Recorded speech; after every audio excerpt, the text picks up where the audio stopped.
से जो आप देते हो सेवा उसको करने से नहीं होगा।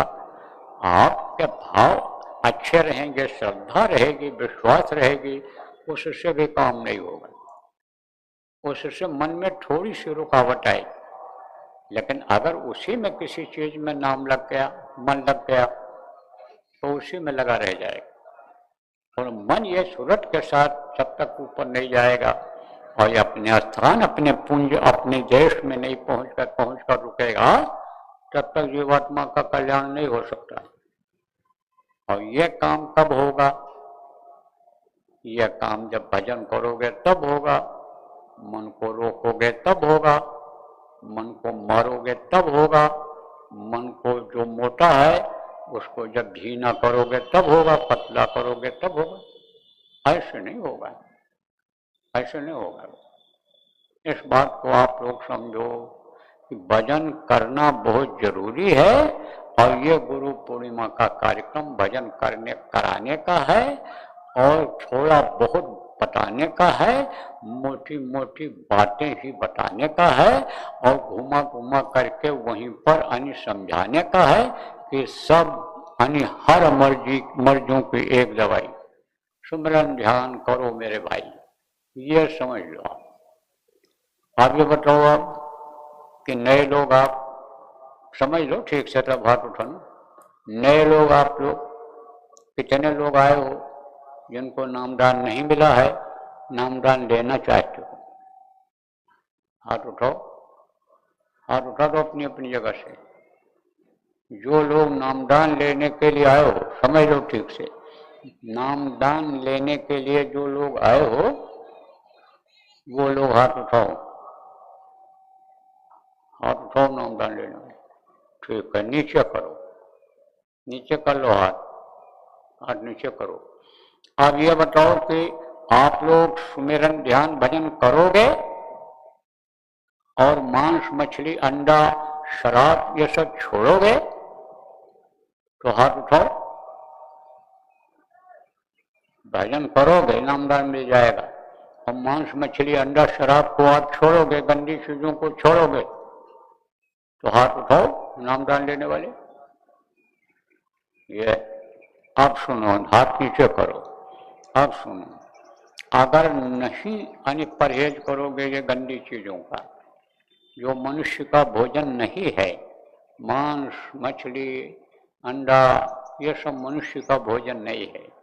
किसी भी पशु का मांस हो, किसी भी मछली का मांस हो, किसी भी कीड़ा मकोड़ा का भी मांस लोग खा जाते हैं, कछुआ मछली सांप गोजर का भी मांस लोग खा जाते हैं, जहरीले जहरीले जानवरों का मांस लोग खा जाते हैं। तो उसको अगर खाओगे भारी नुकसान होगा, फायदा कुछ नहीं होगा। कितनी बार आओ जाओगे, कितनी बार जय गुरुदेव नाम बोलोगे, लेकिन नुकसान तो होना ही होना रहेगा। अगर नामदान लेकर के गलती किया, नामदान आपको देता हूं, आपको देता हूं नामदान। अब आप समझो, जो नए लोग आए, मोटी बात आप ये समझो, इस मनुष्य शरीर का कोई भरोसा नहीं है। आप ये समझो कि ये बिल्कुल कांच के टुकड़े की तरह से है, कांच की तरह से, जैसे कांच का गिलास हो। कांच समझते हो? कोई कोई शीशा कहता है, शीशे का गिलास, कांच का बर्तन का कोई भरोसा नहीं कि कब टूट जाए।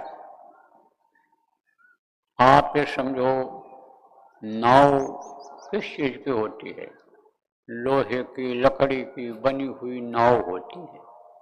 अब कोई कागज का नाव बना ले और नदी में उसको चलाने लग जाए और उस पर बैठ जाए और कहे हम पार हो जाएंगे, तो उसका कोई भरोसा नहीं कि पार हो जाओगे। जब तक कागज कड़ा रहेगा, मोटे से मोटे कागज का बना लो। कागज का होना चाहिए, प्लास्टिक नहीं मिला होना चाहिए और कोई चीज की मिलावट ना हो। कागज जिससे बनता है पेड़ की छाल से, वो होना चाहिए। कितना मोटा हो, बैठ जाओ, लेकिन भरोसा नहीं। जैसे वो गलेगा घुलेगा पानी, तैसे नाव डूब जाएगी। उसी तरह से ये शरीर है, देखत ही छिप जाएंगे जो तारे प्रभात। आसमान में तारे रात को देखो दिखाई पड़ते हैं, लेकिन देखते देखते छिप जाते हैं। ऐसे ही पानी का बुलबुला होता है, पानी बरसता है, बूंदें गिरती हैं, ऊपर से पानी जमा हो जाता है। उस पानी के ऊपर फिर जब बूंद ऊपर से गिरती है तो बुलबुले निकलते हैं, लेकिन देखते देखते बुलबुले खत्म हो जाते हैं। इसी तरह से ये जिंदगी है। पहले के समय में उम्र पूरी करके जब जिस युग में जितनी उम्र होती थी उसको पूरा करने के बाद तब लोग शरीर छोड़ते थे। और अब कलयुग में कोई भरोसा नहीं। 100 साल की उम्र है, लेकिन कब किसका अनिसंभव समय खत्म हो जाए, चला जाए दुनिया संसार। इसलिए भैया, काल करे सो आज कर, आज करे सो अब। करना क्या रहेगा? दिन में अपना खेती, नौकरी, दुकान, दफ्तर का जो भी काम करना है आप करो। जो भी काम करते हो, अगर आप कोई जीव हिंसा का काम करते हो कि जिसमें जीव मरते हैं, तो उस काम को बंद कर दो, दूसरा काम कर लो, उसमें आपको फायदा दिखेगा। अगर आप कोई मांस मछली बेचते हो, पकाते खिलाते हो, वो भी काम बंद कर दो, दूसरा काम शुरू करो। बहुत रास्ते हैं। आप पे समझो देने वाले का बड़ा लंबा हाथ है। माँ के स्तन में पैदा होने के पहले ही जो दूध भरने वाला प्रभु है, वो पैदा होने के बाद भी आपका इंतजाम कर देगा। हमारे गुरु महाराज पर आप भरोसा रखो। ये जिनकी तस्वीर लगी हुई है, ये आपको भूखा सोने नहीं देंगे। जानवरों को मारने वाला, लाने वाला मांस को, बेचने वाले को, खाने खिलाने पकाने वाले को, सबको बराबर पाप लगता है। तो पाप से बचना है, अब बुरे कर्मों से अब बचना है।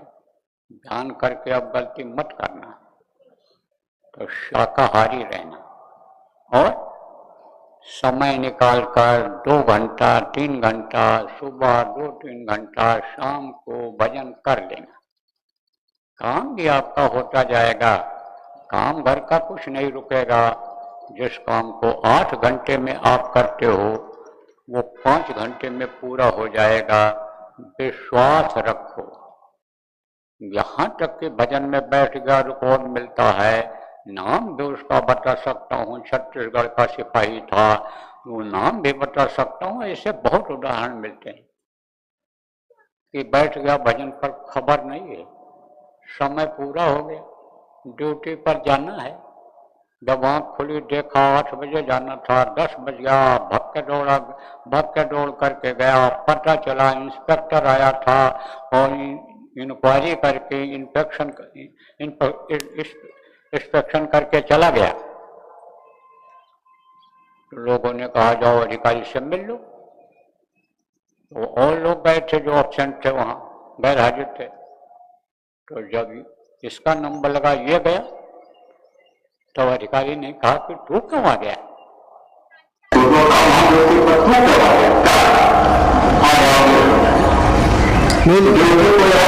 कर दिया मैंने।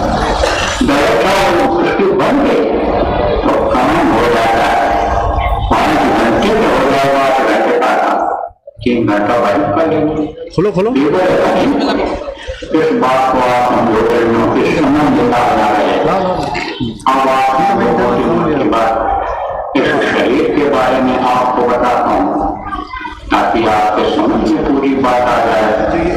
ये जो मनुष्य शरीर है, इसको किसी कारखाने में कोई आदमी नहीं बना सकता। न लोहे का बना सकता है, न लकड़ी का बना सकता है, न प्लास्टिक का, न सोने चांदी का बना सकता है। वो रूप रंग किसी आदमी का भले बना दे, कपड़ा भले पहना दे, देखने में लगे बिल्कुल आदमी है हूबहू। राजा साहब बैठे हैं, योगी जी बैठे हैं, गुरु जी बैठे हैं, ये भले कोई इस तरह का बना दे, लेकिन जान नहीं भर सकता है।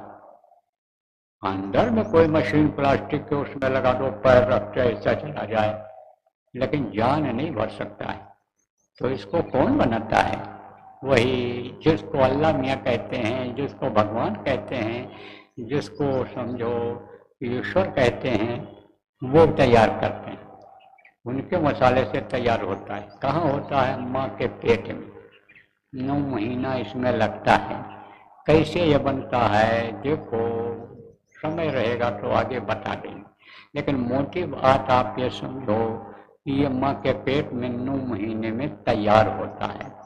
ये जो है भगवान का बनाया हुआ, ईश्वर का, ये गुरु का बनाया हुआ, समझो उनकी दया से बना हुआ ये सबसे नयाब जिसको कहते हैं वो मस्जिद है। इसी को फकीरों ने मानव शरीर को मस्जिद कहा है, जिस्मानी मस्जिद कहा है, इसी को मानव मंदिर कहा है, इसी मनुष्य शरीर को गुरुद्वारा कहा है। और ये भी बताया है कि इसी पे तापर मुल्ला बाग दे क्या बहरा हुआ खुदा है, इसी पे वो यानी इसी में वो बैठा हुआ है, इसी मनुष्य शरीर में। घट में तीरथ, घट में जो घट में सृजनहारा है। मीराबाई थी यहाँ की, मीरा ने क्या कहा? घट घट मेरा साइया, सुनी सेज न कोय, बलिहारी व घट का जागत। आप ये समझो कि सुनी सेज कोई है ही नहीं जहाँ वो न हो। तो वो कहाँ पर बैठा है? सबसे ऊंचे शिखर पर, यहाँ पर बैठा है, इस जगह पर। तो अब आप कहोगे भाई भगवान तो एक ही है, परमात्मा भगवान जिनको कहते हो परमात्मा तो एक ही है, तो सबके सिर पर कैसे बैठेगा? ये कैसे हो सकता है? देखो वो तो अपनी जगह पर बैठा हुआ है, लेकिन उसके मुंह से जो आवाज आ रही है, निकल रही है, धारें निकल रही हैं।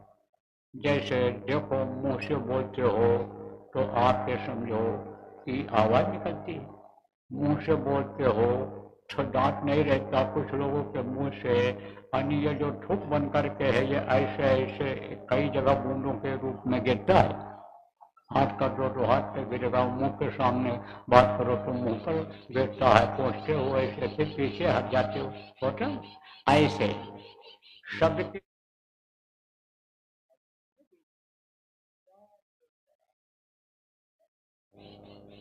अब आप ये समझो वही परमात्मा है, उसी में पूरी ताकत है परमात्मा की। तो कहाँ पर है? कहाँ पर स्थान का? यहाँ देखता कहाँ से? यहाँ के बीच से, यहाँ यहीं पर तीसरा तिल है, यहीं पर पिंडी 10वां द्वार। मनुष्य शरीर का पहले माँ के पेट में पिंड ही बनता है, तो पिंडी 10वां द्वार है। तो यहाँ से वो दिखाई पड़ता है। क्या दिखाई पड़ता है? परमात्मा। कब दिखाई पड़ता है? जब ये युक्ति मैं बताऊंगा आपको और इसको करोगे तब वो दिखाई पड़ेगा, उसकी आवाज बिल्कुल साफ सुनाई पड़ेगी। अब आप ये समझो जहाँ पर इसका बैठने का स्थान है परमात्मा का, उसी को जीवात्मा कहते हैं। पहले इसका नाम सूरज था, जीव था, फिर शिव हुआ, और फिर ये मतलब ये समझो कि सूरज था, फिर यानी आप ये समझो शिव हुआ, और फिर ये जीव हो गया। जब इस मन में आया तो इसलिए इसका नाम जीवात्मा रखा गया। आगे जीवात्मा और ये जो मन है मन के बारे में सब वो काम आप करते हो, वो मन के कहने पर ही करते हो, मन के कहने पर ही खाते हो, मन के कहने पर ही वर्ण खाते हो।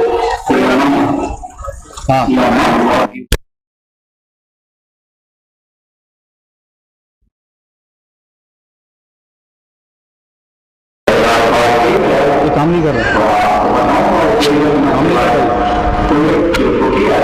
लगा उसको, लगा हरा वाला, लगा हरा वाला, लगा हरा वाला।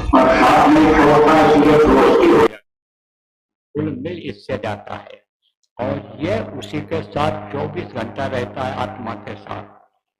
तो पहले जीवात्मा ज्यादा ताकतवर थी, और अब कलयुग में मन ताकतवर ज्यादा हो गया, क्योंकि जीवात्मा की धार से ही यह शरीर चलता है।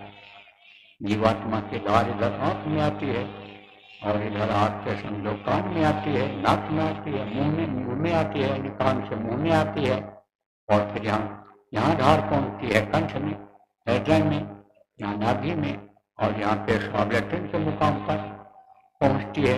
उसी धार से शरीर चलता है। इसकी रचना ऐसी है, यह 5 तत्वों से बना है। शीत जल पावो गगन समीरा, पंच रचित आधम शरीरा, 5 तत्वों से ये बना है। तो इसकी रचना इस तरह से हुई है, इसकी रचना इस तरह से हुई है। तो अब आप ये समझो इसी से ये शरीर बना है। तो अब इसमें और भी अंग हैं, समय ज्यादा हो रहा है, नामदान में भी समय लगता है। तो आगे बताऊंगा आपको, यहाँ रहोगे अभी, तब तक और लोग आ जाएंगे, वो भी सुन लेंगे। तो उसी से यानी यह शरीर चलता है, और मन जो है इसके साथ में रहता है। तो अब मन का खुराक अलग है और जीवात्मा का खुराक अलग है, भोजन। तो मन को भोजन कहाँ से मिलता है? इंद्रियां हैं इसमें। आप समझो 10 इंद्रिय हैं, तो उन इंद्रियों से मिलता है। तो ये जैसे ये बच्चा पैदा करने वाला स्थान, पेशाब करने वाला स्थान, यह भी इंद्रिय है। तो यहाँ का सुख उसको मिलता है, यहाँ से जो भोग करते हो। आप ये समझो मुंह से जो खाते हो उसका सुख किसको मिलता है? मन को मिलता है। सूंघते हो खुशबू जी वाली चीज, तो कहते हो मन प्रसन्न हो गया। सुनते हो ऐसी कोई चीज, वो मन को खुराक मिलता है, तो मन हो गया भारी, मोटा हो गया। तो अब ये नीचे से ऊपर की तरफ जल्दी आता नहीं है, इसलिए आप समझो भगवान दिखाई नहीं पड़ते हैं। ये जो तरीका आपको बताऊंगा इससे आएगा। बराबर आप सुनते रहना, सत्संग को छोड़ना कोई मत। तो जो पढ़े लिखे लोग आप हो, नामदान लेने के लिए हो, जल्दी समझ जाओ। बाकी और लोग ये आपको बताते रहेंगे, पुराने लोग वहाँ सत्संगों में जब बराबर आते रहोगे तब आपको यहाँ भी सुनने को मिल जाया करेगा। पढ़े लिखे लोग हो तो यूट्यूब पर भी, और ये जो तमाम सिस्टम बना रखे हैं उस पर भी मिल जाएगा आपको सुनने को। तो अब मैं आपको दूंगा नामदान। तो देखो प्रभु,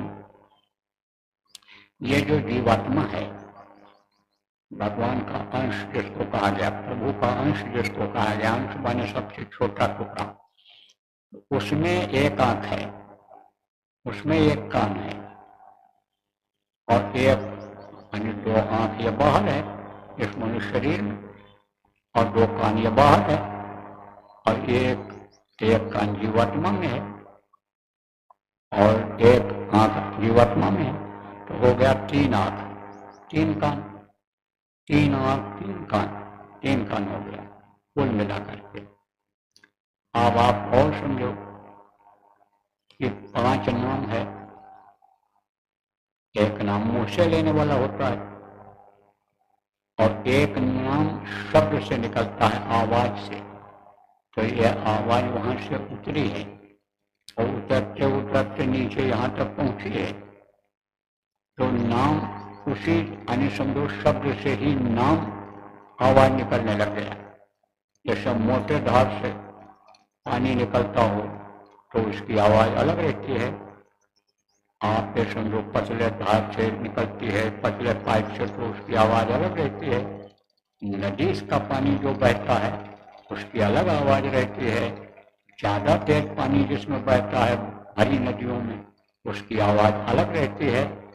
आप ये समझो उसको कहते हो कि कल बह रहा है, और इसको कहते झरझर पानी बह रहा है, झरना से जो गिरता है धीरे धीरे झरझर बह रहा है।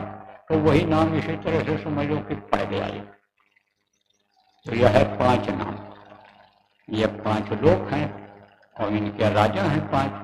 और जैसे यहाँ आबादी है ऐसे ऊपरी लोकों में भी भारी आबादी है। तो यह है 5 नाम। ये सुनने वाला नाम है।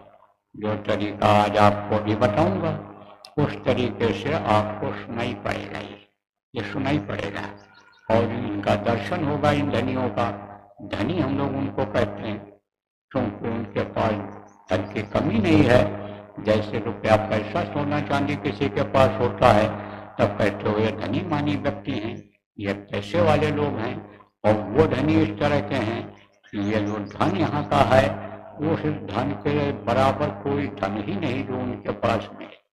यह धन छुड़ा सकता है कोई, यह धन आपका खराब हो सकता है।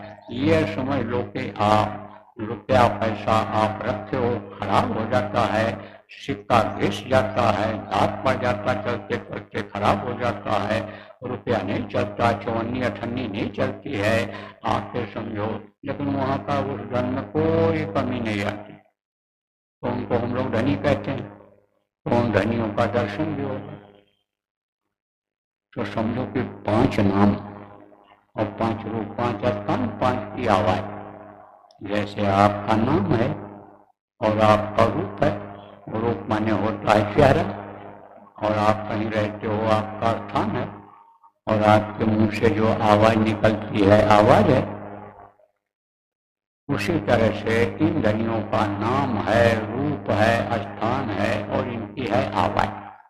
तो वो मैं अभी आपको बताऊंगा, रटाऊंगा, याद कराऊंगा। जितना आप याद कर सको याद कर लो, और जो न याद हो पावे उसका ले लेना कागज। कागज किससे मिलेगा आपको? उन्हीं लोगों से मिलेगा कि जिसके साथ आप आए हो, उनसे कागज मिल जाएगा। जो आपका इकरारनामा भराए होंगे उन्हीं से कागज आपको मिल जाएगा। कागज नहीं मिल पाएगा तो वो लिख करके आपको दे देंगे, क्योंकि ऐसे पुराने लोगों को जिम्मेदारी दी गई है कि आप लोगों को इकरारनामा भरवाओगे, लाओगे, नामदान दिलाओगे और फॉर्म उनको मतलब पर्चा दोगे, समझाओगे, सुमिरन ध्यान भजन कराओगे, लौट करके आएंगे, फिर यहाँ कराओगे, सिखाओगे, साधना शिविर में बैठाओ तो अपनी ड्यूटी पूरी करेंगे। कागज नहीं मिल पाएगा उतना तो लिख कर दे देंगे। अब मान लो कोई किसी के साथ नहीं आए हो, किसी से भी सुना होगा नामदान लेने से फायदा होता है, करने से होता है, मुक्ति मोक्ष मिलता है, और ये जो साधक समाज का कार्यालय है उधर पूछताछ कार्यालय है, वहां पर आप नाम लिखाए हो वहां से मिल जाएगा। नाम अभी नहीं लिखाए हो, इकरारनामा नहीं भरे हो, तो चलो आज भी आपको छूट दी जा रही है कि आप वहां लिखा देना और नाम बताओगे तो समझ जाएंगे कि हाँ आज सुना होगा। आज तो अगर आप अभी जाने लगोगे तो सबको मालूम हो गया नामदान हुआ है, तो आपको इकरारनामा भरा करके दे देंगे, और इकरारनामा भर के आए होगे तो आप वहाँ पर ले लेना हमको दे दो पर्चा तो दे देंगे। और समझाने के लिए जहाँ से आप आए हो, जिसने आपको बताया होगा, जो आपके पड़ोस में नामदानी है, वो आपको समझा देगा ठीक से। पता कर लेना कि साधना शिविर कहाँ लगती है, साप्ताहिक सत्संग कहाँ होता है, और रोज बैठ करके ध्यान भजन लोग कहाँ करते हैं, ये पता लगा लेना और वहाँ चले जाना। तो देखो सब बता देता हूँ कि जिससे आपको कोई दिक्कत ना हो। तो जितना याद कर सको याद कर लो, और रख सको उतना रख लो। हमारे बताने पर यानी समझो कि लिख लो। हम जब तक बताते हैं तेज लिखते हो तो लिख लो, समझ लो, और नहीं तो कागज ले लेना, याद कर लेना। हमारी बोली जो हिंदी नहीं समझते हैं उनको आप जो यहाँ के पुराने, वहाँ पहले के हमारे मतलब पुराने प्रेमी हो, वो लोग समझा देना, अपनी भाषा में समझा देना उनको किसी भी तरह से। यानी इनको कोई तकलीफ न हो इस बात की कि हमको कोई बताने वाला समझाने वाला नहीं मिला। इसका आप लोगों को भी, पुराने लोगों को भी ध्यान रखना है। और यह नाम और रूप स्थान यह किसी को बताना नहीं है, यह किसी को बताना नहीं है। यह बात समझ लो, आप लोग सब समझ लो। अब इसके अलावा जब आप ध्यान लगाओगे, जब आप भजन करोगे, तब आपको कुछ दिखाई पड़ सकता है। अगर अंदर आपका कर्म साफ होगा। अंदर जो तीसरी आंख है उसके सामने जो जान अनजान में आपके कर्म हैं जमा होंगे, कम जमा होंगे तो हटेंगे जब बराबर बैठते रहोगे, और ज्यादा जमा होंगे तो देर लगेगा, तो दिखाई पड़ेगा। कुछ लोगों को तो नामदान के समय ही जब बाद में बैठाया जाता है तो दिखाई सुनाई पड़ जाता है। उनके कर्म बहुत हल्के होते हैं, निर्मल होते हैं, साफ होते हैं। तो जो भी दिखाई पड़े, जो भी सुनाई पड़े, उसको आप लोग अन्य समझ लो कि बताना मत किसी को। ये बात समझ लो ठीक से, बता दोगे तो बंद हो जाएगा, फिर वो चीज नहीं मिलेगी। यह बात पक्की समझ लो। कई लोग ऐसे हैं कि कह नहीं पाते हैं अपने। क्यों नहीं कह पाते हैं? इसलिए नहीं कह पाते कि बता दिए, लेकिन रोते हैं। आंसू देखकर, चेहरा देखकर ही पता चल जाता है। अन्य मुख से कुछ बोलत नहीं और नैन देत है रो, प्रेम छिपाए न छिपे, जागत प्रगट होए। एक बार देख लेने से देखो किसी से प्रेम हो जाता है और याद करता रहता है, उसका चेहरा बराबर आता रहता है, नींद नहीं आती आदमी को, इंसान को। दुनिया की चीजों को देख लेता है, वो चीज याद आती रहती है। जानवर बैल को देख लेता है, कुत्ता बिल्ली को देख लेता है, तो उसी से प्रेम हो जाए तो वही बराबर याद आता रहता है। इसी तरह से वो प्रभु याद आता रहता है। जिससे प्रेम हो गया, प्रभु से प्रेम हो गया, उसको देखते ही मोहित हो जाता है। औरत आदमी दोनों जैसे यहाँ एक दूसरे को देख कर मोहित हो जाते हैं, ऐसे प्रभु को देख कर मोहित हो जाते हैं लोग। तो जब नहीं फिर मिलते हैं, दर्शन नहीं होता है, एक दूसरे से प्रेमी से नहीं मिलते हैं, तब रोते हैं कि नहीं रोते हैं? ऐसे ही बता दिया तो अब दर्शन हो रहा था, बंद हो गया। बंद हो गया तो अब रोते हैं, आंसू निकलता है। इसलिए बताना मत किसी को। अब आप तीन चीज समझो। सुमिरन, सुमिरन किसको कहते हैं? माला जपने को। सुमिरन कहते हैं माला जपने को। और ध्यान किसको कहते हैं? आंख से देखने को। और भजन किसको कहते हैं? कान से सुनने को। और वो अभी इनको पुराने लोगों को कराया गया, आपने देखा है। अब सुमिरन करना कैसे है ये आपको नहीं मालूम था। सुमिरन आपने नहीं किया होगा, ध्यान लगाया होगा आपने, भजन नहीं किया होगा। तो भजन बताऊंगा और ध्यान बताऊंगा और सुमिरन बताऊंगा। तो सुमिरन कहते हैं माला जपने को, और ध्यान कहते हैं आँख से देखने को, और भजन कहते हैं कान से सुनने को। अब आप समझ लो कि सुमिरन कहते हैं माला जपने को, और ध्यान कहते हैं आँख से देखने को, भजन कहते हैं कान से सुनने। तीनों करना रहेगा। अब नामदान देता हूँ आप 5 नाम, 5 रूप, 5 स्थान, 5 की आवाज बताऊंगा और रटाऊंगा, याद कराऊंगा। अब फिर सुमिरन ध्यान भजन समझा करके और आपकी छुट्टी करूंगा। बैठ जाओ, 5 मान लो, आदर के साथ, सम्मान के साथ सब लोग ले लो। जो जो नाम मैं बोलूंगा आप लोग उसको दोहराना, और जब मैं बोलना बंद कर दूंगा तो आपकी बोलना बंद कर देना।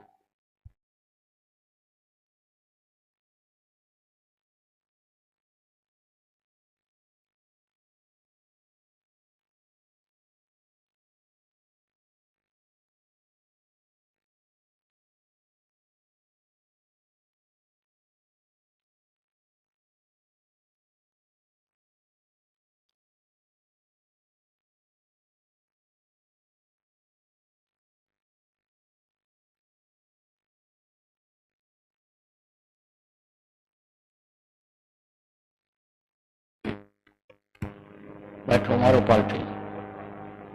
आपको कोई तकलीफ के बारे में कहना है, कोई परेशानी है, तो कहने की जरूरत भी नहीं है। ये इधर झंडा लगा हुआ है, वो उधर वहाँ जय गुड्डो नाम का झंडा लगा हमारे दाहिने हाथ की तरफ देख लेना, बांस का घेरा बना हुआ है, वहीं पर चले जाना और श्रद्धा भाव से, प्रेम से वहाँ मत्था टेकना और अपनी तकलीफ को अंदर में ही बता देना कि हमको तकलीफ है, हमारे ऊपर दया हो जाए। कृपा हो जाए। तो मत्था टेक करके फिर चले आना आराम से। उसमें भी आपको अनुशासन बनाए रखना है, लाइन से जाना है और मत्था टेक करके और फिर लाइन से ही और फिर उसके बाद बाहर निकल आना है। तो ये सब व्यवस्था आप लोग बना लो, हमको हर चीज बताना न पड़े। कुछ चीजें ऐसी हैं जो बार बार बतानी पड़ रही हैं। देखो भीड़ बढ़ रही है, कल से आज ज्यादा भीड़ है, शाम को और भीड़ आएगी, कल और बहुत से लोग आएंगे। तो ये गाड़ियां आप लोग जब बीच में खड़ा कर दोगे, बैठेंगे कहाँ लोग? आज जो आप आए वो जगह मिल गई आपको, यहाँ गाड़ी खड़ी होती कहाँ बैठने की जगह मिलती? तो ये तो गाड़ी वालों को भी सोचना चाहिए, कहाँ तक ये सुरक्षा वाले दौड़ पाएंगे, और सुरक्षा व्यवस्था वालों को भी व्यवस्था बनाना चाहिए। तो कोई नया आदमी आ गया नहीं जानता है तो गेट पर ही वहां रोक के बता दो कि भाई साहब इधर जगह नहीं है, उधर चले जाओ, जहाँ जगह वहां देखो। कम से कम 4 आदमी इस तरह के हों जो बाइक से देखते रहें कहाँ पार्किंग की जगह है, कहाँ कितनी जगह रह गई है, और वहाँ उनको गाड़ी लेकर जाओ, अपनी बाइक लेकर जाओ, बताओ यहाँ पार्क कर लो, आप यहाँ पार्क कर लो। क्योंकि एरिया बड़ी है, उधर भी काफी दूर तो लोग ठहरे हैं, इधर भी ठहरे हैं, तो पार्किंग आपकी दूर तक है। तो ऐसी व्यवस्था बनाओ, 24 घंटे 4 आदमी को ड्यूटी लगा दो, चारों के पास बाइक मोटरसाइकिल या रहे, और उसी से सब लोगों की व्यवस्था बनाओ, तब ये बन पाएगा। पैदल आदमी नहीं चल सकता, थक जाएगा। तो व्यवस्था बनाने वाले ऐसी व्यवस्था बना दो। और हमने ये देखा कि जो नए लोग आते हैं वो अनुशासन को मानते हैं, कोई जो सेवादार है उसको जो बता देता है उसको वो करते हैं। पुराने लोग ही ज्यादा गलती करते हैं, अब पुराने लोग ही धोखा खाते हैं। कैसे ये भी बता दें, ये छाया है, ये आपके बैठने के लिए छाया बनाई गई है, इसी में लाएंगे गाड़ी खड़ी कर देंगे। अब अगर आंधी आ गई तो सबसे पहले किसकी गाड़ी टूटेगी? ये सारा टैंक और पाइप उन्हीं की गाड़ी पर गिरेगा, और उन्हीं का कान टूटेगा, उन्हीं का छत टूटेगा। तो नुकसान भी उठाते हैं लेकिन मानते नहीं। तो जो न माने, आप ये समझो, आप लोग उस पर कार्रवाई करो। आज ये मुलायमियत का समय नहीं है, नहीं तो अनुशासन आपका जितने जिम्मेदार लोग हो बिगड़ता चला जाएगा। उन पर कार्रवाई करो, जो भी उचित कार्रवाई हो उसको करो। वार्निंग जिसको कहते हैं चेतावनी दे दो, न माने तो कार्रवाई करो। अब सब जगह ऐसे होगा, सब जगह इस तरह से होगा। संगठन में भी अब अनुशासन बनाना पड़ेगा, क्योंकि अनुशासनहीनता बढ़ती जा रही है, वहां भी बनाना पड़ेगा। अनुशासन बहुत जरूरी है, एक सूत्रता बहुत जरूरी है। मतभेद किस बात का? लक्ष्य जब अपना एक है तब मतभेद किस बात का? तो बोलो जय गुरुदेव, जय गुरुदेव, जय गुरुदेव, जय गुरुदेव, जय जय गुरुदेव, जय गुरुदेव, जय